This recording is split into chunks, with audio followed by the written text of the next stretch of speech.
Before we goes to the actual press conference, মই simple দুই তিনিটা কথা আপোনালোকৰ আগত ক'ব খুজিছোঁ যে আজি কিছুদিনৰ পৰা এটা মহলে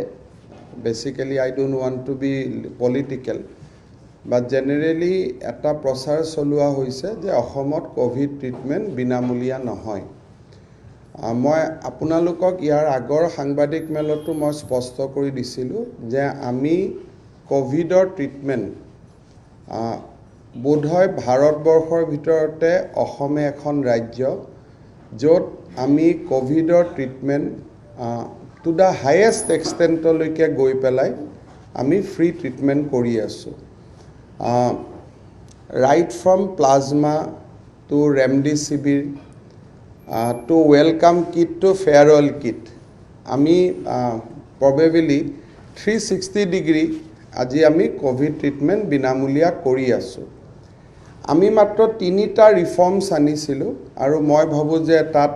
দুখীয়া আৰু মধ্যবিত্ত লোকৰ কোনো কথা নাই। এটা হ'ল যে কোনোবা যদি পেইং কেবিনত থাকি চিকিৎসা লয় তেওঁ কোভিড ট্ৰিটমেন্টৰ কষ্টটো দিব নালাগে, খালি পেইং কেবিনৰ ৰুমটোৰ ভাড়া দিব লাগিব, কাৰণ তাৰ নামটোৱে পেইং। যদি আমি তাৰ ভাড়া নলওঁ তেতিয়াহ'লে অডিটৰ জেনেৰেলৰ যেতিয়া অডিট আহিব তেতিয়া তাত অবজেকশ্যন হ'ব যে আপোনালোকে জেনেৰেল ৱাৰ্ডত কিয় ট্ৰিটমেন্ট কৰোৱা নাই আৰু পেইং কেবিনত আপোনালোকে কিয় ট্ৰিটমেন্ট কৰাই টকা লোৱা নাই।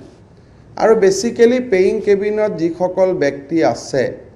ক'ব গ'লে আজিৰ দিনটোত বিজেপিয়ে 10জন MLA MP আছে এজন today. So they are happy, they are willing to pay যে আমি কিয় বিনা পইচাত থাকো। গতিকে মই ভাবো যে অযথা বিতৰ্ক এটা পেইং কেবিনত থকা ব্যক্তিয়ে টকা দিবলগীয়া হোৱা কাৰণে গোটেই কোভিড ট্ৰিটমেন্টটোৱে বিনামূলীয়া নহয়, তেনেকুৱা ধাৰণা এটা লোৱা উচিত নহয়। আৰু অডিটৰ জেনেৰেলৰ আমি যি অডিট পেৰা আহিব তাতে আমি জাষ্টিফাই কৰিব নোৱাৰিম যে পেইং কেবিনত থকা মানুহৰ আপোনালোকে পেইং কেবিনৰ খৰচটো কিয় লোৱা নাই, কিন্তু ইনজেকশ্যনৰ খৰচ, প্লাজমাৰ খৰচ, ট্ৰিটমেন্টৰ খৰচ, খোৱা বোৱাৰ খৰচ আমি তেওঁলোকৰ পৰা লোৱা নাই। আৰু জেনেৰেল ৱাৰ্ড কোভিড কেয়াৰ চেণ্টাৰত টকা পইচা লোৱাটো প্ৰশ্নই নুঠে। দ্বিতীয়তে আমি কি লৈছোঁ যে কোনোবা এজন পেচেণ্ট যদি নাৰ্ছিং হোমত থাকে, অলৰেডি 30,000, 1.5 লাখ, 1 লাখ, 2 লাখ তেওঁ বিল দিয়ে আছে, তেওঁ যদি মেডিকেল কলেজৰ পৰা প্লাজমা ল'ব আহে, আমি প্লাজমাৰ টকা লোৱা নাই, প্লাজমাৰ যিটো কিট যিটো প্ৰায় 6,500 টকা লাগে সেইটোৰহে আমি পুঁজি লৈছোঁ। আৰু কিটটো মই যদি মেডিকেল কলেজত থকা পেচেণ্টক প্লাজমা লাগে সেইটো ফ্ৰী, ইভেন পেইং কেবিনত থকা পেচেণ্টৰো সেইটো ফ্ৰী। খালি নাৰ্ছিং হোমৰ পৰা যদি কোনোবাক আমি প্লাজমা দিব লাগে তেতিয়াহে আমি কিটটো বিনামূলীয়াকৈ দিয়া নাই, আমি তাৰ যিটো মূল্য বজাৰ মূল্য সেইটো আমি লৈছোঁ। তৃতীয়তে এজন মানুহ সুস্থ হ'ল, লকডাউনৰ সময়ত আমি গাড়ী দিছিলোঁ কাৰণ তেওঁ ঘৰত ঘূৰি যাব, ঘৰত ঘূৰি যাবৰ কাৰণে তেওঁ গাড়ী মটৰ যোগাৰ কৰিব পৰা নাছিল। এতিয়া লকডাউন শেষ হ'ল, ওলা উবেৰ মাতিব লাগে, ঘৰত যাব লাগে, আমি কৈছোঁ যে সেই পইচাটো আমি নিদিওঁ, কিন্তু যদি নগাঁও দৰঙৰ মানুহ গুৱাহাটীত থাকে সেইটো আমি তেওঁ ঘৰত থৈ আহিম, অৰ্থাৎ ইণ্টাৰ ডিষ্ট্ৰিক্ট হ'লে আমি থৈ আহিম। কিন্তু যদি গুৱাহাটীৰ ভিতৰতে খানাপাৰাৰ পৰা গণেশগুৰিলৈকে যাবৰ কাৰণে আমি সহায় কৰাৰ প্ৰয়োজন নাই, তেওঁলোকে এইখিনি নিজেও যাবই। কাৰণ এইবিলাকত কি হয়, মানুহ ৰাতি 11টা বজালৈকে চৰকাৰী গাড়ীৰ কাৰণে ৰখি থাকিব লাগে, লাইন পাতিব লাগে। আৰু ৰাইজে পৰামৰ্শ দিছে যে আমাক কিয় ঘৰত থৈ আহিব লাগে, আমি দেখোন নিজে যাব পাৰোঁ, আৰু 8 ঘণ্টা আমি কিয় ৰখি থাকিব লাগে। আৰু ফাইনেলি আমি কৈছোঁ যে কাৰোবাক যদি ৰিজাল্ট 24 ঘণ্টাৰ ভিতৰতে লাগে, কোনোবা কৰ্পৰেট মানুহ থাকে যাক লগে লগে ৰিজাল্টটো লাগে, তেওঁলোক ৰখিব নোৱাৰে। লাইনৰ আগত গৈ 24 ঘণ্টাত যদি আমি ৰিজাল্ট দিব লাগে তেতিয়াহে আমি কৈছোঁ যে আপোনালোকে আমাক পইচা দিব। কাৰণ আমি কোনোবা জেনেৰেল মানুহতকৈ যদি আগত আপোনালোকৰ ৰিজাল্ট দিওঁ তেতিয়াহ'লে আমিওতো এটা উত্তৰ দিব লাগিব যে আপোনাক আমি কিয় VIP ট্ৰিটমেন্ট কৰিছোঁ। গতিকে এই ক্ষেত্ৰত মই ভাবোঁ আৰু এই গোটেইখিনি মিলি দিনটোত আমি যদি খৰচ কৰোঁ 2 কোটি টকা, এই গোটেইখিনি মিলি আমাৰ 5,000 টকাও নাহে যদি আমি গোটেই হিচাপ কৰোঁ। সেইকাৰণে এই কথাবোৰ লৈ পেলাই অযথা বিতৰ্ক কৰাৰ প্ৰয়োজন নাথাকে। আৰু ময়ো আপোনালোকক কৈছিলোঁ যে আমি ইমানখিনি ভাল কৰি কোভিড চলাই আছোঁ যে আপোনালোকে এটা চিন্তা কৰক যে বিধানসভাটো এজন সদস্যই আমাৰ কোনো এটা কুৱেশ্যন আনিলে, ডিভাইচ নানিলে, কোনো এটা প্ৰশ্ন নুসুধিলে, ছাপ্লিমেণ্টাৰী নুসুধিলে, কাৰণ উই আৰ এক্টিং বোনাফাইডি, আমি ৰাইজৰ স্বাৰ্থত কাম কৰি আছোঁ। আৰু মই ভাবোঁ যে গোটেই কথাবোৰ ফেকচুৱেল ছিটুৱেশ্যনবোৰ নজনাকৈ আমি অযথা বিতৰ্ক কৰাৰ প্ৰয়োজন নাথাকে। দ্বিতীয়তে যোৱা কালি গুৱাহাটী উচ্চ ন্যায়ালয়ে কোভিডক লৈ যথেষ্ট চিন্তা আৰু উদ্বেগ প্ৰকাশ কৰিছে যে অসমত যি ধৰণে কোভিডৰ ইনচিডেণ্ট বাঢ়িছে। আৰু আপোনালোকে জানে যে ভাৰত চৰকাৰৰ আনলক 4ৰ নিৰ্দেশ অনুসৰি ৰাজ্য চৰকাৰে এতিয়া আৰু কোনো লকডাউন দিব নোৱাৰে। নাও অনলি লকডাউন দিলে চেণ্ট্ৰেল গভৰ্ণমেণ্টৰ উইথ পাৰ্মিশ্যনহে লকডাউন দিব পাৰিব, উইদাউট পাৰ্মিশ্যন আৰু কোনেও লকডাউন দিব নোৱাৰে। ইন ডেট ছিটুৱেশ্যন আমাৰ হাতত মাস্ক আৰু ছ'চিয়েল ডিষ্টেঞ্চক বাদ দি বহুত বেছি ইনষ্ট্ৰুমেণ্ট আমাৰ লগত নাথাকে। কেতিয়াবা হয়তো গাড়ী আমি ইভেণ্ট কৰিব পাৰিম, কেতিয়াবা হয়তো এতিয়া 9টাত আমি বন্ধ কৰিছোঁ, 1 ঘণ্টা আগুৱাব পাৰিম, বাট বহুত বেছি ষ্টেটৰ ওচৰত এতিয়া মেনিউভাৰৰ চান্স ষ্টেট গভৰ্ণমেণ্টৰ হাতত একেবাৰে কম হৈ গৈছে। একমাত্ৰ এটাই ব্যৱস্থা আছে যে মাস্কটো ব্যৱহাৰ কৰক আৰু ছ'চিয়েল ডিষ্টেঞ্চ মেইনটেইন কৰক। গুৱাহাটী উচ্চ ন্যায়ালয়ে আমাক পুলিচ আৰু ডিষ্ট্ৰিক্টসকলক নিৰ্দেশ দিছে যে ফাইন লোৱাটো, মাস্ক নিপিন্ধিলে 500 টকা ফাইন লোৱাটো কম্পালচৰি কৰিব লাগে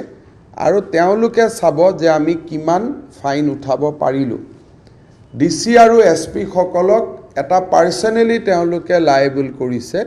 যে আপোনালোকে এই ক্ষেত্ৰত ভূমিকা ল'ব লাগিব। অৱশ্যে আমিও চৰকাৰৰ পৰা চিন্তা কৰি আছোঁ যে আমি এসময়ত টি গাৰ্ডেনৰ লোকসকলক বিনামূলীয়া মাস্ক দিছিলোঁ, চাহ বাগিচাৰ শ্ৰমিকসকলক। কিছু আমি দুখীয়া মানুহক বিনামূলীয়া মাস্কো দিব পাৰোঁ নেকি, আমি সেই বিষয়েও চিন্তা চৰ্চা কৰি আছোঁ। কিন্তু জেনেৰেলি গুৱাহাটী উচ্চ ন্যায়ালয়ৰ নিৰ্দেশ অনুসৰি অহাকালি আমাৰ পুলিচ আৰু আন ডিপাৰ্টমেণ্টৰ লগত মিটিং হ'ব and we are going to implement division bench judgement very strictly, যে উচ্চ ন্যায়ালয়ৰ নিৰ্দেশটো আমি আখৰে আখৰে পালন কৰিব লাগিব আৰু সেই দিশত আমি পদক্ষেপ ল'ম আৰু তাৰ যেতিয়া SOP আদি হৈ যাব তেতিয়া আমি আপোনালোকক জনাম। অকণমান হয়তো ক'বাত আমি টান হ'ব লাগিব যে চৰকাৰী অফিচত মাস্ক পিন্ধিব লাগিব, দৰ্শনাৰ্থী আহিলে মাস্ক পিন্ধিবই লাগিব, দোকান খুলিব লাগিলে দোকানৰ কৰ্মচাৰীসকলে মাস্ক পিন্ধিব লাগিব। কাৰণ এখন দোকান খুলি যদি মাস্ক নিপিন্ধে আৰু 3বাৰ যদি আমি ফাইন কৰি দিওঁ তেতিয়াতো মাহৰ গোটেই প্ৰফিটখিনিয়ে ফাইনত গুচি যাব। গতিকে লগত মাইকিং, IEC, ক'ৰবাত NCC, NSSৰ ল'ৰা দি লিফলেট বিতৰণ, এনেকুৱা এটা আমি বিশাল কৰ্মসূচী এটা অহা পৰহিৰ পৰা আমি গ্ৰহণ কৰিম। কাৰণ দেখা গৈছে যে এতিয়া প্ৰায় দিনত 3000 কৰি নতুন কেছ আহিছে আৰু 3000 কৰি যদি নতুন কেছ আহে, অনলি ছেপ্টেম্বৰ মাহতে 3 আৰু 30 পূৰণ কৰিলে 90 হৈ যায়। And that will be a disaster. কাৰণ 90,000 পেচেণ্টক ৰখা, ট্ৰিটমেণ্ট কৰা, মানে অলৰেডি ডক্টৰ নাৰ্ছসকল এটা ফেটিক হৈ আছে, তাৰ মাজত এটা মাহত 1 লাখ পেচেণ্ট আহিলে এইটো খুব কষ্টকৰ হ'ব। চ' উই হেভ টু এনচিয়'ৰ যাতে 3ৰ এভাৰেজটো নহয়গৈ, কাৰণ 3ৰ এভাৰেজটো হ'লে আমাৰ খুব কষ্ট হ'ব। গতিকে এই ক্ষেত্ৰত মই আপোনালোকক জনাই থলোঁ। আৰু এতিয়া মই আজিৰ সাংবাদিক মেলখনলৈকে আহিছোঁ, যিটো কাৰণে আজি আমি সাংবাদিক মেলখন অনুষ্ঠিত কৰিছিলোঁ।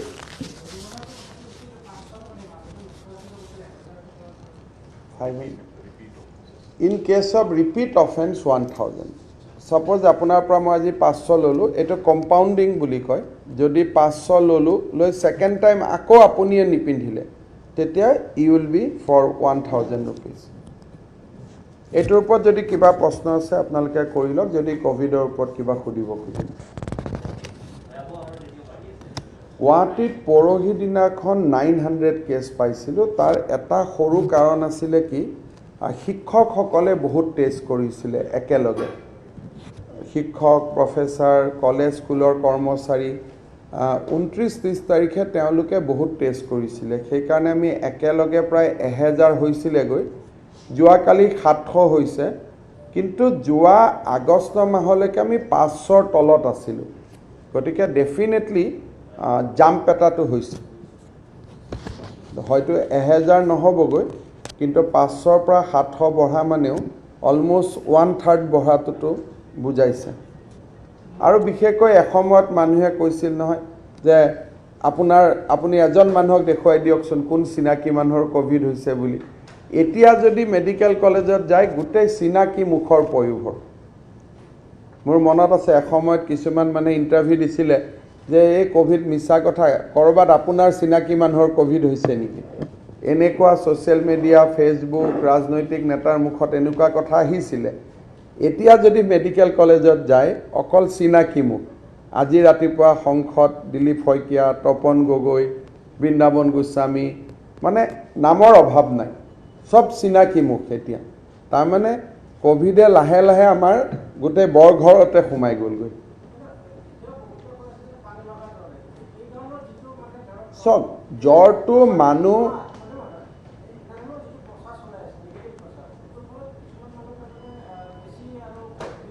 এইটোৱে আমাক খুব অসুবিধা কৰিছে যে কোভিডৰ এতিয়া ডাঙৰ সিম্পটম যেটো হৈছে যে কোভিডৰ পিছত বেছি কমপ্লিকেশন হৈ আছে কোভিডৰ 10 দিনটো ধুনিয়াকৈ পাৰ হৈ গ'ল কিন্তু কোভিডৰ পিছত উশাহ নোপোৱা বেমাৰ হোৱা যোৱাকালি মোৰ সমষ্টিৰ এজন মানুহক মই মেডিকেলত চাব গৈছিলোঁ কোভিডৰ সময়ত যিমান জটিল আছিল এতিয়া কোভিডৰ পিছত বেছি জটিল হৈছে হয়তো এনেকুৱা ব্যক্তিৰ মৃত্যু হলেও কোভিডৰ লিষ্টত যোগ নহব কাৰণ কোভিড নিগেটিভ হোৱাৰ পিছত মৃত্যু হ'ব কিন্তু আৰু ডাঙৰ সংখ্যা এটা হৈ আছে যেটো পোষ্ট কোভিড আমাৰ হস্পিটাল বিলাকত মৃত্যু হৈ আছে সেইকাৰণে মই ভাবো যে এই ধৰণৰ প্ৰচাৰে আমাক বহুত ক্ষতি কৰিছে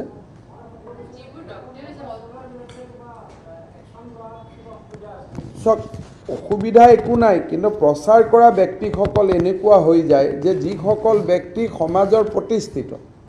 তক যোৱাকালিয়ে মই নাম নকওঁ I don't want to be political এজন বিধায়কে কৈছে এটো জয় বাংলা এতিয়া বিধায়ক গৰাকীৰ ওপৰত কি কৰিব মানে এজন সমাজৰ কোনোবা মানুহে নাজানি কোৱা কথা তাৰ বক্তব্য বেলেগ যেটা প্ৰতিষ্ঠিত ব্যক্তিসকলে কথা কয় তেতিয়া কষ্ট হয় সেইকাৰণে মই ভাবো যে আপোনালোকে অকনমান যেহেতু সকলোৰে ঘৰত এতিয়া এটা পৰিবেশ নিজে আপোনালোকে দেখা আৰম্ভ হৈছে গতিকে অকনমান আপোনালোক আমি সকলোৱে মিলি কাম কৰিলে হয়তো এনেকুৱা প্ৰচাৰ বন্ধ হৈ যাব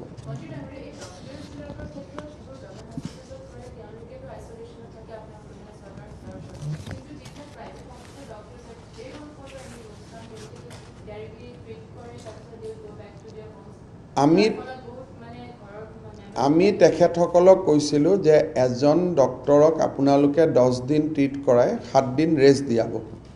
আৰু আমাৰ ষ্টেণ্ডিং ইনষ্ট্ৰাকচনটো নাৰ্ছিং হোম বিলাকলৈকেও আছে কিন্তু আমি 15 দিনৰ মূৰে মূৰে নাৰ্ছিং হোমৰ স্বত্বাধিকাৰীসকলৰ লগত বহো গতিকে এই মিটিংখন আছে মই কথাটো উলিয়াম এবাৰ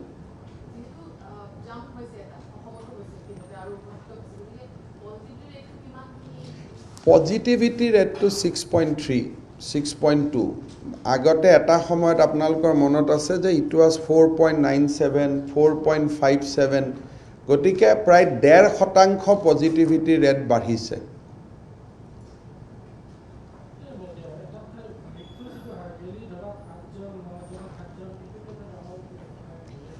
সংখ্যা হিচাপে 300 অতিক্ৰম কৰিছে কিন্তু যদি মৰ্টেলিটি ৰেট হিচাপত কাউন্ট কৰে আমি এতিয়াও 0.24 0.23 0.25 এনেকুৱাত আছো মানে মৰ্টেলিটি ৰেট হিচাপত এটা হল শতকৰা আৰু এটা হল গোটা সংখ্যা এতিয়া এই মৃত্যুৰ হাৰবিলাকৰ মাজত বহুত কনফিউজন থাকে সাপোজ আজি মোৰ কোভিড হ'ল মই নিগেটিভ হৈ গ'লো মই তেতিয়া মৃত্যু হোৱা নাই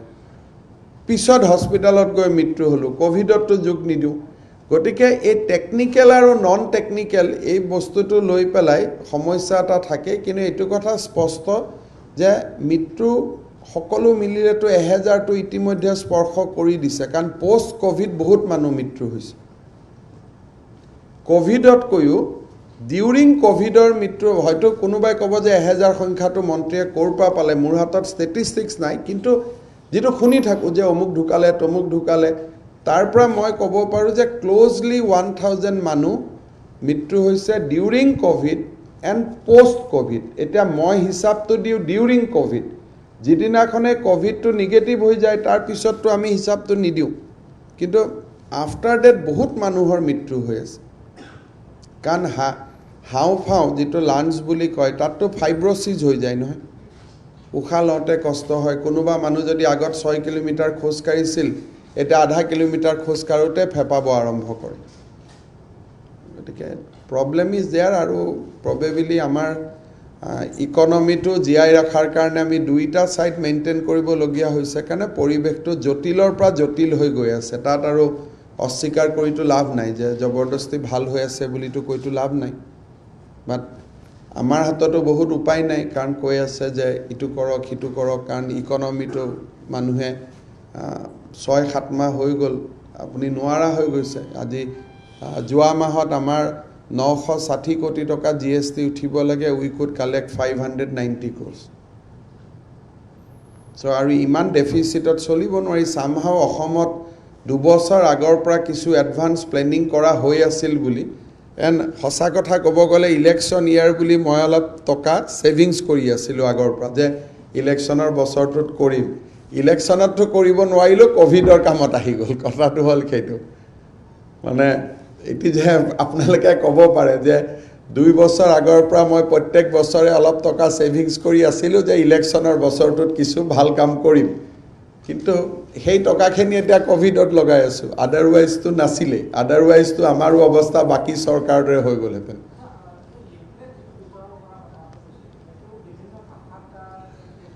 বিভিন্ন ভাষাত কৰিম আৰু এনসিসি এনএসএস এই লৰাবিলাকক আমি এতিয়া উলিয়াই পঠাম যাতে তেওঁলোকেও ৰাস্তাত গৈ অলপ বুজালে কাৰণ বিলুৱাটো মানে কি এক জায়গাত কনস্ট্যান্ট ৰাখি বিলাই থাকিব লাগিব ধৰক সেক্ৰেটাৰিয়েটৰ সন্মুখত জুনে আহে এনি টাইম কাগজখন দিব লাগিব মাইকিং হ'ব লাগিব ডিআইপিআৰৰ এফএলএছ বিলাকো এতিয়া আমি ইউজ কৰিম আৰু খুব ডাঙৰ পাব্লিচিটি কেম্পেইন এটা কৰিম আৰু হাইকোৰ্টৰ নিৰ্দেশটো পোৱাৰ কাৰণে আমাৰ অলপ সুবিধা হ'ল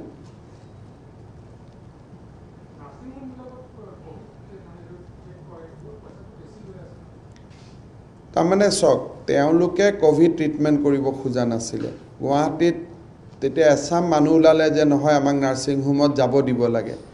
ৰাইজৰ দাবিত নাৰ্ছিং হোম বিলাকে যে খুলিলে গতিকে তেওঁলোকৰ বাৰ্গেনিং পাৱাৰটো বাঢ়ি গ'ল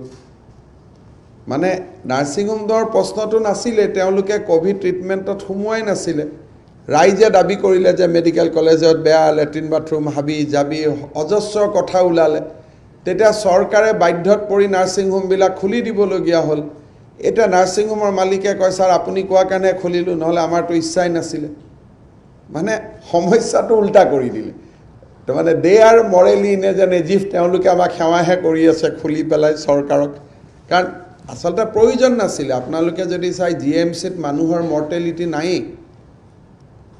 কিন্তু সেই সময়ত যেহেতু বিগিনিং আছিল অলপ ভাবিছিল যে চৰকাৰে জোৰ কৰি ধৰি আনে গতিকে খানাপাৰাত থাকাতকৈ মই নাৰ্ছিং হোমত থাকিম কিন্তু কমপ্লিকেশনটো এতিয়াহে আৰম্ভ হ'ল মইতো আগৰ পৰাই কৈ আছিলোঁ যে দিল্লীৰ পৰা 2 মাহ পিছত অসমত আহিব আপোনালোকে যদি মোৰ প্ৰেছ কনফাৰেন্সৰ প্ৰত্যেকটো কথা মনত পেলাই তেতিয়া হয়তো কোনোবাই কৈ আছে বুলি ক'ব লাগে কিন্তু নাও ইফ ইউ মোৰ পুৰণা প্ৰেছ কনফাৰেন্সবোৰ শুনে মই প্ৰত্যেকটো কথাই সতৰ্ককৰণ কৰি আছিলোঁ এনিৱে মই আমি 3টা আঁচনি আপোনালোকৰ সন্মুখত ৰাখিব খুজিছোঁ 2017-18 চনৰ বাজেটত আমি এখন আঁচনি ঘোষণা কৰিছিলোঁ স্বামী বিবেকানন্দৰ নামত সেই আঁচনিখনৰ নাম আছিল স্বয়ম স্বামী বিবেকানন্দ ইউথ এম্পাৱাৰমেণ্ট যোজনা। এই আঁচনিখন আমি বেংকৰ লগত লিংক কৰিছিলোঁ আৰু ইণ্ডাষ্ট্ৰি আৰু কমাৰ্চ ডিপাৰ্টমেণ্টক এই আঁচনিখনৰ ৰূপায়ণৰ দায়িত্ব দিয়া হৈছিল। কিন্তু বেংকৰ কোঅপাৰেশ্যনটো বহুত বেছি নোহোৱাৰ কাৰণে আমি 20% ছাবচিডি দিছিলোঁ আৰু গোটেই লোনটো ৰিপেমেণ্ট নকৰিলে গভৰ্ণমেণ্টে সম্পূৰ্ণ দায়িত্ব ল'ব। এনেকুৱা ধৰণে আমি মুদ্ৰা যোজনাৰ দৰে আমি স্কিমটো বনাইছিলোঁ। কিন্তু in spite of the best effort from the industry and commerce department আমি স্কিমটো বহুত বেছি কৰিব নোৱাৰিলোঁ আৰু প্ৰায় 7,000 মান বেনিফিচিয়াৰীক আমি সহায় কৰিব পাৰিলোঁ এগেইনষ্ট টাৰ্গেটেড 1 লাখ। তাৰপিছত কেতিয়াবা মানুহে কয় যে বাজেটৰ কামবিলাক হোৱা নাই। যি দুই এটা হোৱা নাই উই অনেষ্টলি এডমিটেড যে হয় আমাৰ এইকেইটা কাম আমি কৰিব পৰা নাই। যোৱা বছৰ আমি অষ্টাদশী উন্নয়নৰ মুকুতামালাত আমি এটা নতুন কৰি কনচেপ্টটো কৰিছিলোঁ যে ৰিডিজাইন স্বয়ম, তাৰমানে সংশোধিত বা পুনৰ উজ্জীৱিত স্বামী বিবেকানন্দ ইউথ এম্পাৱাৰমেণ্ট যোজনা। এই যিটো স্বয়ম ৰিডিজাইন স্বয়ম আঁচনি আছে, এই স্বয়ম আঁচনিত আমি 1,000 কোটি টকা অহা 3 মাহত আমি খৰচ কৰিব খুজিছোঁ। 1,000 crores from the state government without any banking linkage। অৰ্থাৎ আমি বেংকৰ ওপৰত ডিপেণ্ড নকৰোঁ। আমি পোনে পোনে ৰাজ্য চৰকাৰৰ পুঁজিৰ পৰা এই 1,000 কোটি টকা আমি মুকলি কৰি দিম আৰু এই 1,000 কোটি টকাৰ জৰিয়তে আমি 2 লাখ যুৱক যুৱতীক 50,000 টকা কৰি আমি সিড মানি আগবঢ়াম, not loan. This is subsidy seed capital. এইটো তেওঁলোকে চৰকাৰক ঘূৰাই দিব নালাগে। এতিয়া কোন 2 লাখ ব্যক্তিয়ে পাব? সেই 2 লাখ ব্যক্তিয়ে পাব যোনে 1 ছেপ্টেম্বৰ তাৰিখৰ আগতে self help group, joint liability group বা আন ধৰণৰ কালেক্টিভ এফৰ্ট আৰম্ভ কৰিছিলে। So every year এইটো আঁচনি হৈ থাকিব। This is a continuous scheme and always 1st September will be the cut-off. Now যিসকল গ্ৰুপে জইণ্ট লাইবিলিটি গ্ৰুপ হ'ব পাৰে, HSG হ'ব পাৰে, ফাৰ্মাৰ প্ৰডাকশ্যন অৰ্গেনাইজেশ্যন FPO হ'ব পাৰে, ক্লাষ্টাৰ লেভেল স্পেচিয়েল SPV হ'ব পাৰে, ফেডাৰেশ্যন হ'ব পাৰে, যোনে সামূহিকভাৱে নিজক একত্ৰিত কৰিছে তেনেকুৱা গ্ৰুপসমূহে এই আঁচনিৰ সুবিধা ল'ব। যদি 10জনীয়া গ্ৰুপ হয় আমি 5 লাখ দিম, 20জনীয়া গ্ৰুপ হ'লে আমি 10 লাখ দিম আৰু 5জনীয়া গ্ৰুপ হ'লে আমি 2.5 লাখ দিম। তাৰমানে গাই প্ৰতি 50,000। এওঁলোকে ফাইনেন্স ডিপাৰ্টমেণ্টে এটা পৰ্টেল এনাউন্স কৰিব। আগতে এইটো ইণ্ডাষ্ট্ৰিৰ পৰা চাইছিল, এতিয়া বিত্ত বিভাগে প্ৰত্যক্ষভাৱে ইয়াক পৰিচালনা কৰিব with the help of district administration. 16 September তাৰিখে 16 ছেপ্টেম্বৰত আমি এটা পৰ্টেল কৰিম। সেই পৰ্টেলত গ্ৰুপবিলাকে এপ্লিকেশ্যন কৰিব। তাত গ্ৰুপটোৰো বেংক একাউণ্ট নম্বৰ দিব লাগিব আৰু ব্যক্তি গ্ৰুপৰ সদস্যসকলৰো বেংক একাউণ্ট নম্বৰ দিব লাগিব। যেতিয়া বেংক একাউণ্ট নম্বৰ দিব, এপ্লিকেশ্যন দিব, আমি এই এপ্লিকেশ্যন জিলাসমূহলৈকে প্ৰেৰণ কৰিম, ডিষ্ট্ৰিক্ট। এণ্ড ডিষ্ট্ৰিক্টত এটা টিম বনোৱা হৈছে, ডিষ্ট্ৰিক্ট চিলেকশ্যন মেকানিজিম এটা কৰা হৈছে, য'ত কোনো পলিটিচিয়ান তাত মেম্বাৰ নহয়, not even MLA, not even MP, no political people are member there. Bank আছে, NGOs আছে, বেচিকেলি NGO মানে যিবিলাক আমাৰ ইণ্ডিয়ান ইনষ্টিটিউট অফ এণ্টাৰপ্ৰিনিউৰ্ছ, SIRD, এনেকুৱা ধৰণৰ এণ্টাৰপ্ৰিনিউৰ্ছ যিবিলাক সংগঠন আছে তেওঁলোক মেম্বাৰ আছে। আমাৰ যেনেকুৱা rural livelihood mission, skill development mission, lead bank manager, general manager, DIC, district agriculture officer, veterinary officer. So ইয়াত কোনো political মানুহ এই district level committee খনত নাই. Finance department portalot এই application বোৰ পোৱাৰ লগে লগে আমি district wise divide কৰিম আৰু আমি জিলালৈকে পঠাই দিম. ডিষ্ট্ৰিক্টে সিলেক্ট কৰিব কৰাৰ পিছত 3 দিনৰ ল'ৰা ছোৱালীখিনিক এটা ট্ৰেইনিং দিয়া হ'ব. 3 দিনৰ ট্ৰেইনিং দিয়াৰ পিছত তেওঁলোকে এটা বিজনেছ প্লেন দাখিল কৰিব. মেবি হৰ্টিকালচাৰ হ'ব পাৰে, মেবি এগ্ৰিকালচাৰ হ'ব পাৰে, ইভেন PWD ঠিকা কৰিম, that can also be a business plan. বোলে ফ্লাড কন্ট্ৰোল ডিপাৰ্টমেণ্টত ঠিকা কৰিম, সেইটো এটা বিজনেছ প্লেন হ'ব পাৰে. We are not for agriculture কৰিব, ইণ্ডাষ্ট্ৰি কৰিব, এনেকুৱা নহয়. এণ্টাৰপ্ৰেনিয়ৰশ্বিপ, যে আমি 10জন ল'ৰাই লগ লাগি আমি DRDAত কাম কৰিম. এতিয়াতো দুখীয়া ল'ৰাই কাম কৰিব নোৱাৰে চিট কেপিটেল নোহোৱাৰ কাৰণে. So' this 5 lakhs will be there seed capital. আমি একাউণ্টটো গ্ৰুপত নিদিওঁ, আমি টকাটো ইণ্ডিভিজুৱেল বেংক একাউণ্টত দিম. কিন্তু প্ৰথম 30,000 টকা পাব,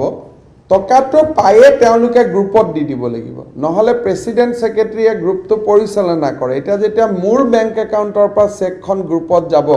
তেতিয়া মোৰ এটা ষ্টেক হোল্ডিং থাকিব. মোক এক্সপেল কৰিব নোৱাৰে, মোক বহিষ্কাৰ কৰিব নোৱাৰে গ্ৰুপটোত, কাৰণ চেকখনটো মইহে দিছোঁ. কিন্তু মই যদি চেকখন নিদিওঁ, পিছৰ 20,000টো মই নাপাম. চ' মই 30,000 টকাটো মোৰ একাউণ্টৰ পৰা মোৰলৈকে চৰকাৰে দিব, মই গ্ৰুপটোত দিম. বহুতে প্ৰশ্ন কৰে গ্ৰুপত ডাইৰেক্ট কিয় নিদিয়ে?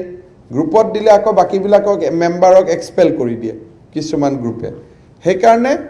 মোৰ পৰা যেতিয়া চেকখন পাব, মোকতো এক্সপেল কৰিব নোৱাৰে. গতিকে it is both individual as well as collective. কিন্তু কিবা কাৰণত যদি মই 30,000 টকাটোলৈ গ্ৰুপটোত নিদিওঁ, নেক্সট 20,000টো মই নাপাম. এওঁলোকৰ এটা সুবিধা হ'ব কি, এই গ্ৰুপবিলাকক গাঁৱে গাঁৱে PWD, ফ্লাড কণ্ট্ৰোল, সব ডিপাৰ্টমেণ্টৰ আমি ফ্ৰী কণ্ট্ৰেক্টিং লাইচেঞ্চ দি দিম.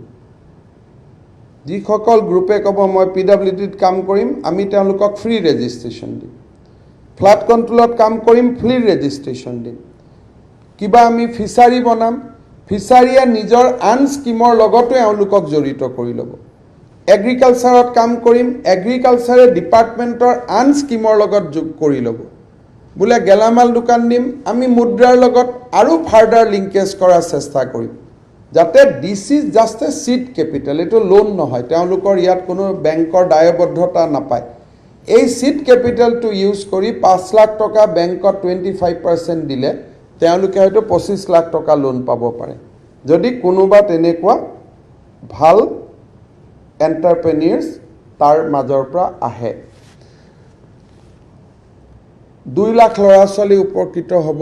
1,000 কোটি টকা. আৰু ভগৱানে যদি সুবিধা দিয়ে, তেতিয়াহ'লে অসম চৰকাৰে প্ৰতি বছৰে এই স্কিমটো ৰূপায়ণ কৰি যাব, এভৰি ইয়েৰ. চ' 2 লাখ, 2.5 লাখ, হয়তো যেনেকৈ আমি অৰুণোদয়ত কৈছোঁ যে আজি পাৰ সমষ্টি 15,000 বেনিফিচিয়াৰী, কিন্তু অনাগত দিনত ই বাঢ়িব পাৰে, বাঢ়িব. গতিকে আজি আমি 2 লাখ লৈ 1,000 কোটি টকা দি আৰম্ভ কৰিছোঁ, সেইটো অহা বছৰ হয়তো 4 লাখো হ'ব পাৰে. This is the biggest self employment programme launch by any government in the independent Assam. নিজৰ টকা দি ইমান ডাঙৰ সেল্ফ এমপ্লয়মেণ্ট ইনিচিয়েটিভ আজিলৈকে কোনো চৰকাৰে হাতত লোৱা নাই. This is the biggest initiative, and this 1,000 crore will come from our own revenue. ইয়াত কোনো বেক ফাণ্ডিং নাই, ইয়াত কোনো বেংকিং লিংকেজ নাই, বাট আমি বেংকৰ লগত কাম কৰি আছোঁ যে দিছ 5 lakhs আমি চিট কেপিটেল হিচাপে দিলোঁ. Now you give 75% loan, so that ultimately it becomes 25 lakhs at some point of time. Of course, banking norms পূৰা কৰিব লাগিব. So 20,000 গ্ৰুপে এই পইচা পাব, যদি 10জনকৈ ধৰোঁ, 20,000 গ্ৰুপৰ যদি 5,000কো আমি বেংকিং লিংকেজ কৰি দিব পাৰোঁ, lot of money will come. চ' এই যিটো ৰিডিজাইন স্বয়ং স্বামী বিবেকানন্দ ইয়থ এম্পাৱাৰমেণ্ট যোজনা এইটো আমি আজি লঞ্চ কৰিছোঁ 40 বছৰ বয়সলৈকে আঁচনিটো পাব আৰু এই আঁচনিটো পাবৰ কাৰণে every member has to pass matriculation মেট্ৰিকৰ তলৰ হ'লে এজ ধৰিব পৰা নাযায় আৰু বেংকে হয়তো ফাৰ্ডাৰ লিংকেজ দিয়াত অসুবিধা পাব সেইকাৰণে এইটো আমি হাই স্কুল লিভিং চাৰ্টিফিকেট এইটো আমি লিংক আপ কৰিছোঁ আৰু ইয়াত আমি 40 ইয়াৰ্ছলৈকে এজ ৰাখিছোঁ যুৱক হওক যুৱতী হওক আপ টু 40 ইয়াৰ্ছ আৰু এক্সিষ্টিং এছেট যিহে পাব we don't want to create a flood gate now তেতিয়া আমি চিলেক্টে কৰিব নোৱাৰিম যিবিলাকে এতিয়া খুলিব তেওঁলোকে অহা বছৰ পাব কাৰণ দিছ উইল বি কণ্টিনিউৱাছ স্কিম গতিকে 1 ছেপ্টেম্বৰলৈকে যাৰ বেংক একাউণ্ট খোলা হ'ল যোন এছেট যি আছে কাম কৰি আছে it will be only available for them this is for scheme for existing SHG kali khuni pela hawat banai lolo they will not get it bahut manu thake je aji scheme khunilo rati banalu so they will not get it might be aji jodi banai oha bochor teoluke ek bochor nijor eta activity korar pisot kaam hobo so as a PW minister at some point of time third level কন্ট্ৰেক্টৰৰ যিমান কাম আছে আমি এই group বিলাককে দিবৰ কাৰণে আমি কৈ দিম তৃতীয় শ্ৰেণী যে গাঁৱত 10 লাখৰ কাম আহিছে 20 লাখৰ কাম আহিছে 15 লাখৰ কাম আহিছে will work continuously with this people so that আমি এটা গাঁৱৰ পৰ্যায়ত গৈ এজন দুজন মানুহে গোটেই গভৰ্ণমেণ্টখনক মনোপলাইজ কৰাৰ পৰিৱৰ্তে at least below 50 lakhs or sub kam jate ami ei group bilakok di dibo paru we have to trust amar lora solik ami biswas koribo laibo ami trust koribo laibo aru ei dhorne ami aguai jabo khojisu অসমবাসী ৰাইজৰ মই আশীৰ্বাদ বিচাৰিছো যে Orunodoi জেনেকে biggest social and women empowerment scheme ami launch korisu আজি গোটেই গাঁৱে ভুঁয়েটো selection হৈ আছে This is one of the biggest self-employment scheme. আৰু প্ৰত্যেকটো টকা ৰাজ্য চৰকাৰৰ পুঁজিৰ পৰা খৰচ কৰা হ'ব। এণ্ড আমি তেনেকৈ ছেভিংছ কৰি ৰাখিছিলোঁ লাষ্ট 2 বছৰত। চ' কৰোনাৰ মাজতো এই টকাখিনি আমাৰ থাকিব and we are going to do দিছ। আপোনালোকে জানে যে যোৱা বছৰ আমি এখন এটা স্কিম আৰম্ভ কৰিছিলোঁ। I am coming to the second scheme. হেতু হল যে কোনোবাই যদি এডুকেশ্যন লোন লয় তেতিয়ালে আমি তেওঁক সাবসিডি হিচাপে 50,000 rupees আমি তেওঁলোকক দিওঁ যদি বেংকৰ পৰা পঢ়িবৰ কাৰণে এডুকেশ্যন লোন লৈছিলে যিকোনো সময়তে any point of there life যদি ইভেন আজি কোনোবা মই ইঞ্জিনিয়াৰ হৈ আছো কিন্তু মই লোন লৈছিলোঁ সো ইভেন দেন আমি 50,000 তেওঁলোকক সাবসিডি দিছিলোঁ আমি 1545 জন ব্যক্তিক আমি ইতিমধ্যে আমি এই সাবসিডিটো দিছিলোঁ কিন্তু কোভিডৰ পিছত আৰ্থিক সংকটৰ কাৰণে এই বছৰ আমি স্কিমটো আৰম্ভ কৰা নাছিলোঁ অলৰেডি আমাৰ হাতত 5547 আমাৰ হাতত এপ্ৰুভ হৈ থকা এপ্লিকেশ্যন আছে আজিৰ পৰা আমি যিসকলে যোৱা 2-3টা বছৰ লোন ললে বা আগত এপ্লিকেশ্যন কৰিব পৰা নাছিল www.assamfinanceloans.in www.assamfinanceloans.in আমাৰ কালি পৰখি এড ওলাব কিন্তু আপোনালোকক এখন আমি দি দিছো আপোনালোকে যাতে দিব পাৰে সো www.assamfinanceloans.in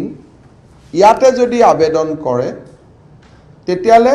আবেদন নকৰা সকলো 50,000 টকা পাব এতিয়া যদি আবেদন কৰে আগতেটো কৰাখিনিয়ে ৰিপিট কৰিব নালাগে মই আগতে কৈছো যে আমাৰ হাতত 5547 এপ্লিকেশ্যন মজুত আছে গতিকে তেওঁলোকে নতুনকৈ এবাৰ কৰা দৰকাৰ নাই কাৰণ এখিনি বেংকে এপ্ৰুভেল দি দিছে গতিকে আমাৰ লগত আছে তানে বেংকে বেক অফিসত কৈ দিছে যে তেওঁলোকে লোন লোৱাটো সত্য গতিকে এইখিনি ডিসবাৰ্সমেন্টৰ কাৰণে ৰেডি হৈ আছিল কৰোনাৰ কাৰণে আমি কৰিব পৰা নাছিলো এতিয়া আমি অকনমান মুকলি বতাহ লৈছো গতিকে অক্টোবৰৰ 7 তাৰিখৰ পৰা 10 তাৰিখৰ ভিতৰত আমি এই পুঁজিটো মুকলি কৰি দিম 7 to 10 অক্টোবৰ গতিকে যিসকলে নতুনকৈ আবেদন কৰিব খোজে তেওঁলোকে 20 ছেপ্টেম্বৰৰ ভিতৰত আবেদন কৰিব লাগিব যাতে আমি পিছৰ 10 দিন বেংকৰ লগত বেক অফিচত কাম কৰিব পাৰোঁ আৰু ইয়াতে আমাৰ 7 অক্টোবৰ to 10 অক্টোবৰৰ ভিতৰত আমি এই পুঁজিটো মুকলি কৰি দিম এই বছৰ আমি বাজেটত এই স্কিমটোৰ কাৰণে 25 কোটি টকা ৰাখিছোঁ আৰু আমি মুকলি কৰি দিম দুই এজন ল'ৰা ছোৱালী ৰৈ গৈছিল হিন্দুস্তান পেপাৰ কৰ্পোৰেশ্যনত কাম কৰা শৈক্ষিক সহায় তেনেকুৱা 45খন আবেদন আছে আমি সেই সময়ত একেলগে দি দিম থাৰ্ড যিটো স্কিম এটো আমাৰ কন্টিনিউয়াস স্কিম কিন্তু যোৱা বছৰ আমি কৰা নাছিলো আৰু ইয়াৰ লগত আৰু এটা স্কিম আহিব to boost the production in Assam next উইকত আমি কৰি আছো যে অসমৰ চাহ কেনেকে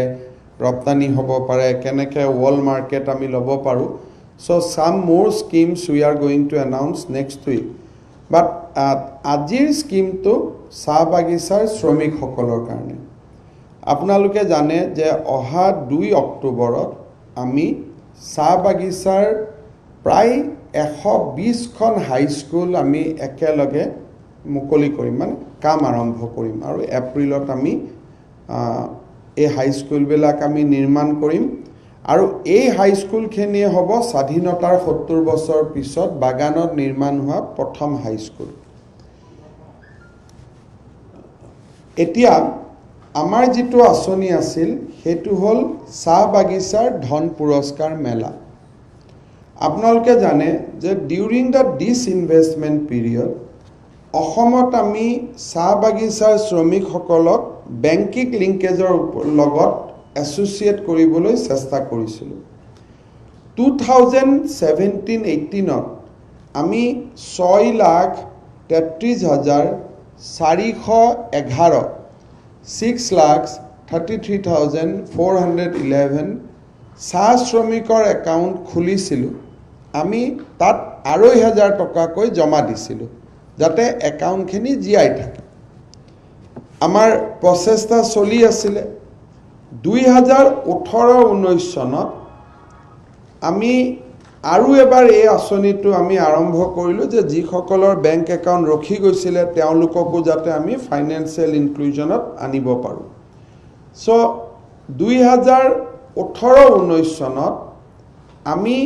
7,15,979 তাৰমানে 6,20,000 পৰা 7,15,000 যে অলমোষ্ট 70,000-80,000 একাউণ্ট আমি এডিশন কৰিলো আৰু আমি আকৌ 2,500 টকা কৰি আমি আগবঢ়ালো so 2,500 in 2017-18 covering 6,33,000 bank account the সন্তুষ্টিৰ কাৰণ এইটোৱে যে satisfaction lies where that এই একাউণ্টবোৰ চলি থাকিল আৰু একাউণ্ট বাঢ়ি গল বাঢ়ি 18-19 একাউণ্ট আহি গল 7,15,000 6,33,000 পৰা একাউণ্ট বাঢ়ি হৈ গল 7,15,000 তাৰমানে we could add another 75,000 plus bank account within just 1 year so তাতো আমি 2,500 টকা কৈ দিলো 19-20ত আমি এই স্কিমটো কৰা নাছিলো এতিয়া 20-21ত যেতিয়া আমি বাগানত আকৌ যাম তেতিয়া আমি গম পাম পুৰণা একাউণ্টবোৰ চলি আছে নে নাই বন হলেতো পুঁজি নিদিও চলি আছে নে নাই একাউণ্ট বিলাকৰ কি ব্যৱস্থা কি কথা এই বছৰ আমি 3,000 টকা এই বেংক একাউণ্টখিনি দিবৰ কাৰণে আমি সিদ্ধান্ত লৈছো সো 7,15,000 ব্যক্তিয়েটো পাবই so it might go little more মই আশা কৰিছো অলমোষ্ট 8 লাখ যদি 8 লাখ হৈ যায় অসমৰ প্ৰতি গৰাকী চাহ শ্ৰমিকৰ এটা বেংক একাউণ্ট হৈ যাব will have 100% banking coverage so we are going to spend around 250 crores on this so 8,000 কৰি না 3000 কৰি around 8 lakhs 7,15,000 to হবই কিন্তু মই ভাবো যে it will go up to 8 lakhs so 8 lakh bank account আমি আৰু 3000 কোটি টকা জমা দিম এই প্ৰপ'জেলছ বিলাক ডিসি সকলে 15 সেপ্টেম্বৰৰ পৰা দিয়া আৰম্ভ কৰিব আৰু ফাৰ্স্ট উইক অফ নৱেম্বৰ 15 নৱেম্বৰৰ আগত আমি এই পুঁজিটো একাউণ্টত জমা দিম সো যিখিনি আমি কাম এতিয়া আগবাঢ়িছো all our date timeline fix কৰি যে 15 নৱেম্বৰৰ ভিতৰত এই পুঁজি চাহ বাগিচাৰ শ্ৰমিকসকলৰ বেংক একাউণ্টত জমা হ'ব আমি বুজি পাম যে ডিমনিটাইজেশনৰ সময়ত বেংক একাউণ্ট খুলিছিলো উইল হ্যাভ টু স্যাটিসফ্যাকশন যে ফাইনেন্সিয়াল ইনক্লুশনটো চলি থাকিলে ইট ওয়াজ নট জাস্ট এবাৰ কৰিছিলো পিছত বন্ধ হৈ গ'ল তাৰমানে 17-18 পৰা 20 লৈকে তাৰমানে আমি 3-4 বছৰ একাউণ্টবিলাক জিয়াই ৰখাত সক্ষম হলো আৰু মই ভাবো it will be a huge satisfaction আজি সেই একাউণ্ট বিলাকতে অৰুণোদয়ৰ পুঁজি যাব সেই একাউণ্ট বিলাকতে প্ৰধানমন্ত্ৰীৰ পুঁজি আহিলে ডিউৰিং কোভিড সকলো নাহিলে মহিলাখিনিৰ একাউণ্টত আহিলে সো আমি যি কাম কৰিছিলো তাৰ আজি ফাইনেল ইয়াৰত আমি গম পাম যে 8 লাখৰ পৰা 5 লাখলৈকে কমি গ'ল নে it remain at 7 lakhs or 8 লাখলৈকে বাঢ়িলে আৰু ইয়াৰ ফাইনেল লিমিটটো হৈছে 8 লাখ 8 লাখতকৈ বাঢ়িব নোৱাৰে কাৰণ ইমানেই টি গাৰ্ডেন শ্ৰমিক আমাৰ বাগিচাত কাম কৰে সো এই তিনিটা স্কিম মোৰ এই সপ্তাহৰ সাংবাদিক মেলৰ কাৰণে মই আগুৱাই দিছো অহা সপ্তাহত definitely will meet again with some 2 or 3 new scheme so 15 সেপ্টেম্বৰলৈকে দিজ উইল কন্টিনিউ আমি একটা scheme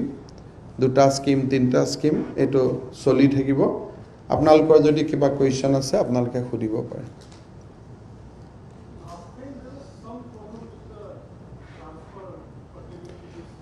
It has resolved except due to the interference of Union Finance Minister Mrs. Nirmala Sitharaman now only 800 bank account has a KYC problem so 3 days back we had a meeting with SBI so SBI and bank branch managers are now working closely even to revive these 800 bank account during last visit she did a great job that etialeke amar pray 1 lakh account ot homoan asil but because of her insistence and a special team was constituted in Guwahati aru even baganot after that ATM linkage u baganot bahi ase every day ekhon baganot ATM ahi ase and SBI and SLBC is working dedicatedly that a account bilak jate thake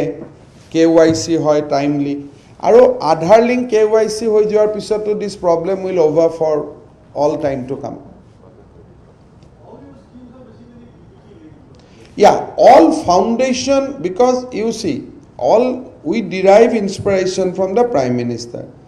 during the Rajiv Gandhi time the what he says that if Delhi pra ami toka pathao state ot rokhi jay state or pra toka pao jodi district ot rokhi jay so the idea is that we'll push the amount right to the beneficiary so why finance department is implementing this program because from the state budget etia konoba department to jabo joint director deputy director no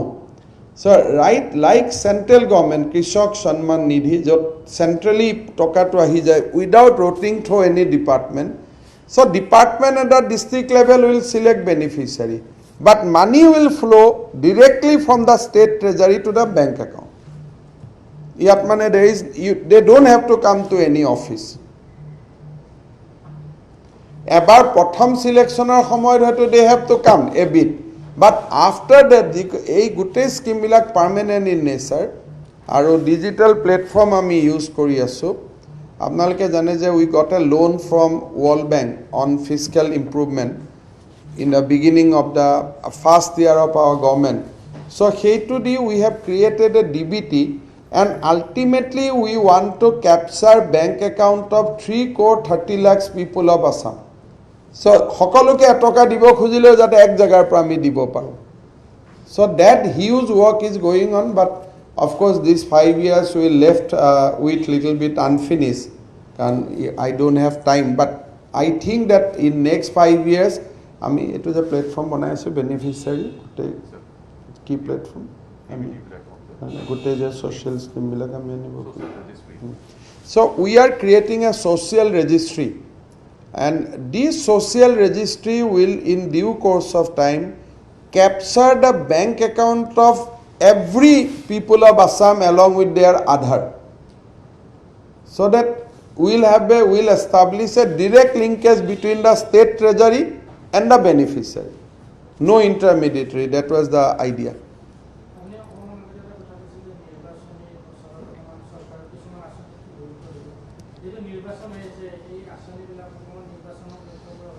So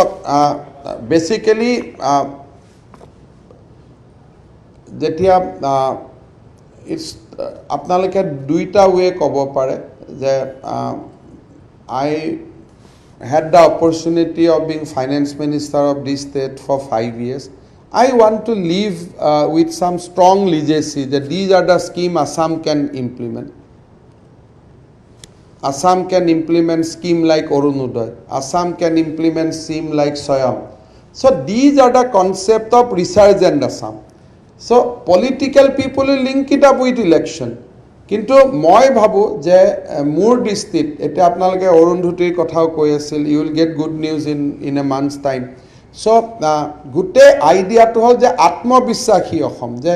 প্ৰথম বছৰতো মই একো কৰিব নোৱাৰোঁ, বাই the 5 years you left a legacy after 5 years only. Na manuheto first year or legacy nere. So Orunodoy is a scheme not for election, it will for all the time to come. Swayam is for all the time to come. Abhinandan is for all the time to come. Aji jetia moi bank account bilak ami khuluaisilu, aji those become asset na.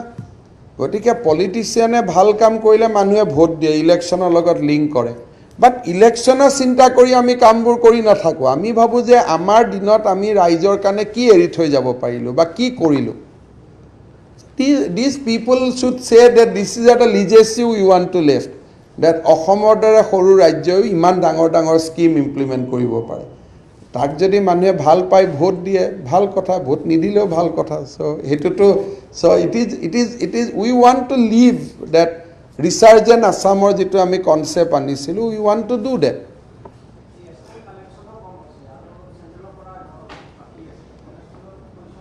I have gute bilak koribo kane I have fun. So next week we are going to redefine austerity measure. Probably by next week we are going to withdraw austerity also. So jiman bilak ami mitop baitar niyom ghoshona korisilu except 3 or 4 jot personal integrity kotha ase, susitar kotha ase je 5 star thakibo na lage, meeting koribo na lage, jo susitar logot link nuhua baki jibilak department bilakor upor restriction asile, administrative approval dibo na lage, kiba dibo na lage. So we are working now, and finance department is going to re-notify our austerity measure. Just most of the mitobaitar ji ami niti ghoshona korisilu, it will be withdrawn by next week. So we have fun. It was a part of a long planning. Gotike COVID effect hol nohole we could have done more. মই আগতে কৈছো যে কৰাৰ আৰু বহুত কিবা কিবি ইচ্ছা আছিল, এতিয়াও এৰি দিয়া নাই. Probably you will hear some more good scheme. কিন্তু কোভিড নাহিলে আমি এনেকুৱা এটা পজিশনত ষ্টেট ট্ৰেজাৰী আনিছিলো, we could have done wonder in this year. কিন্তু definitely we had a setback, কাৰণ এতিয়া প্ৰায় কিমান 600 700 800 কোটি টকা আপুনি যদি সিম্পল হিসাব কৰে 2 লাখ মানুহক যদি 500 টকা কৰি 10 দিন খৰচ কৰিব লাগে, 5000 আৰু 2 লাখ পূৰণ কৰিলে 1000 কোটি হৈ যায়. যদি টেষ্ট যদি ডেইলি 50000 কৰিব লাগে, 1000 যদিও কৰিব লাগে, ডেইলি 50 লাখ টেষ্টিংত গুচি যায়. সো বাট নহলেতো আৰু কিবা কিবি কৰিব পাৰিছেন, আকাশ চুবৰ মন আছিলে.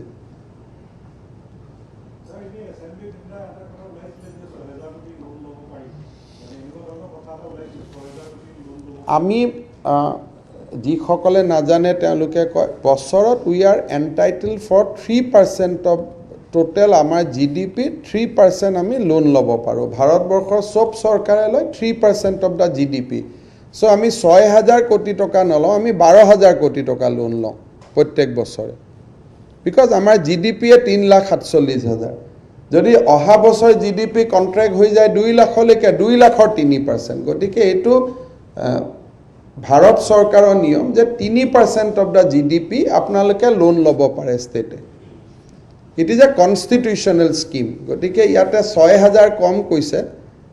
আমি 12,000 কোটি যোৱাবাৰ 11,500 কোটি টকা লৈছোঁ এইবাৰো সেইটো ল'ব লাগিব because that is a financial scheme আৰু এইটো মহাৰাষ্ট্ৰই লয় গুজৰাটেও লয় বা 3% যদি আমাৰ ইনকাম কমে 3 টো কমি যাব আৰু যদি ইনকাম বাঢ়ে 3 টো বাঢ়ি যাব হা এইটো SDL বুলি কয় ষ্টেট ডেভেলপমেণ্ট লোন ৰিজাৰ্ভ বেংকে এইটো অৰ্গেনাইজ কৰে এইটো কোনো ব্যক্তিৰ পৰা নাহে এটা আপুনি অলপ চাই ল'ব এইটো this is a part of financing এইটো তৰুণ গগৈ দিনতো লৈছে হিতেশ্বৰ শইকীয়াৰ দিনতো লৈছে এইটো ষ্টেট বাজেটৰ এটা পাৰ্ট হয় প্ৰফুল্ল মহন্তৰ দিনতো লৈছে সবেই 3% অফ দ্য GDP লয় কিন্তু এইটো আণ্ডাৰ কনষ্টিটিউশ্যন আৰ্টিকল 293(3) এইটো মানে সংবিধান প্ৰদত্ত এটা ৰাজ্যৰ অধিকাৰ যে 3% অফ দ্য GDP আপুনি লোন ল'ব পাৰে খালি এবাৰ হয়তো আমি GSTৰ কাৰণে অলপ লোন ল'ম কিন্তু সেই লোনটো ভাৰত চৰকাৰে লিখি দিছে যে আমিয়ে সুদ সহকাৰে আমি উভতাই দিম সেইটোৰ পৰা আমাৰ কোনো নিজৰ ক্ষতি নহয় around 714 crores একোটো প্ৰশ্ন নাই আৰু এইখিনিৰ পৰা মিডিয়া আজি এটা নিউজ ওলাইছে যে 2020 আগত টিপিয়া হৈছিল হাইস্কুলতে মাক এই শিক্ষা চক মানে আমাৰ অসমীয়া ল'ৰাবিলাকৰ এটা ডাঙৰ সমস্যা হৈছে যে মই চাকৰিটো পাব লাগে তাৰ কাৰণে কাক মাৰো কাক ধৰো এটা এনেকৈ ওলাই গ'ল এতিয়া নতুন এটা যে হাইস্কুলৰ টেট পাছ কৰিলোঁ তাৰ মাজতো দুখন সমাজ ওলাই গ'ল যে গ্ৰেছ পোৱা আৰু গ্ৰেছ নোপোৱা এতিয়া আমিতো ছাৰ্ভিচ ৰুল বনাই থৈ দিছোঁ আৰু মই অসমীয়া ল'ৰাৰ হাতত নিযুক্তি পত্ৰকেইটা তুলি দিম হৰি নে যদু সেইটোত মই নাচাওঁ টকা নাখাম নিয়মৰ মাজেৰে ট্ৰান্সপাৰেণ্টলি অসমীয়া ল'ৰা 50,000 হাতত আমি নিযুক্তি পত্ৰ 28 ফেব্ৰুৱাৰীৰ আগত তুলি দিব লাগে এটা হৰি আৰু যদু এই দুটা বিচাৰি থাকিলে আমি পিছ পৰি যাম গতিকে মই ল'ৰাবিলাকক কওঁ যে বৈজ্ঞানিক নহ'ব বহুত ৰিচাৰ্চ কৰে গ্ৰেছ পোৱা নোপোৱা ভাই ইটোৰ পাতত ইটো মাৰি কি লাভ আছে চলি থাকক না চৰকাৰখনক সহযোগিতা কৰক গ্ৰেছ পোৱায়ো পাই যাব নোপোৱায়ো পাই যাব তাকে কৰি আপোনালোকক আদি এটা বুজাব তাক এটা বুজাব মোকো বুজাব হোৱাটছআপটো চাব নোৱাৰো খালি অসমীয়াক মাৰাৰ হোৱাটছআপ কাটা গ'ল কোনো বঙালী অসমীয়াই মাৰা নাই সব অসমীয়াক মাৰা হোৱাটছআপ ইটোক দিব নালাগে সিটোক দিব নালাগে আমিহে পাব নালাগে মোৰতো হোৱাটছআপটো খুলি ল'লে আপোনালোক বিচিত্ৰ হৈ যাব সব অসমীয়াক মাৰা হোৱাটছআপ দিনৰ দিনটো ই ক'ব গ্ৰেছ পোৱাক নিদিব সি ক'ব দাদা ইহঁতে কিয় কৈ আছে কাৰণ BSCত আমাৰ নম্বৰ বেছি সেইকাৰণে ইহঁতে আমাক কাটিব খুজি আছে সি ক'ব আমাৰ BSCত কম হ'ব পাৰে কিন্তু টেটত বেছি আমিতো তিনিটা চাব লাগিব না আমি গ্ৰেজুৱেট চাম টেট চাম আৰু BEdৰ মাৰ্ক চাম তিনিটা চাইহে আমি নম্বৰটো বনাম গতিকে আমাক ভাৰত চৰকাৰৰ NCTৰ যি নৰ্মছ সেইটো মতে যাম আৰু বাহিৰৰ ল'ৰা ছোৱালীয়ে যাতে আহি চাকৰি নাপায় সেইটো চাম বাকি আৰু আপোনালোকো নপৰিব সব অসমীয়াৰ মাজত থাকিব আৰু কোনেও এটকাও নাখায় এটকা নোখোৱাকৈ অসমীয়া ল'ৰাই চাকৰি পাব কোনোবা হয়তো আপোনাৰ ভতিজা হ'ব কোনোবা গাঁৱৰ ল'ৰা হ'ব এটা হয়তো ব্লাড ৰিলেশ্যন হ'ব এটা নট ব্লাড ৰিলেশ্যন হ'ব ইমানেই গতিকে বৈজ্ঞানিকসকলৰ কথা বহুত বেছি নুসুধিব নাৰ্ভাছ হৈ যাব মোৰ নাৰ্ভাছ হৈ যাব মোৰ বহুত সময় লাগে ৰাতি মই অংক মিলাওঁতে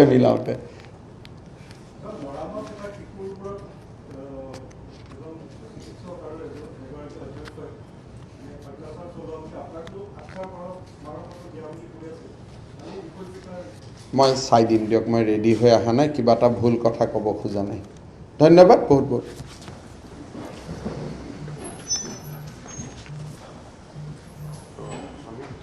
পানী লাগি দিব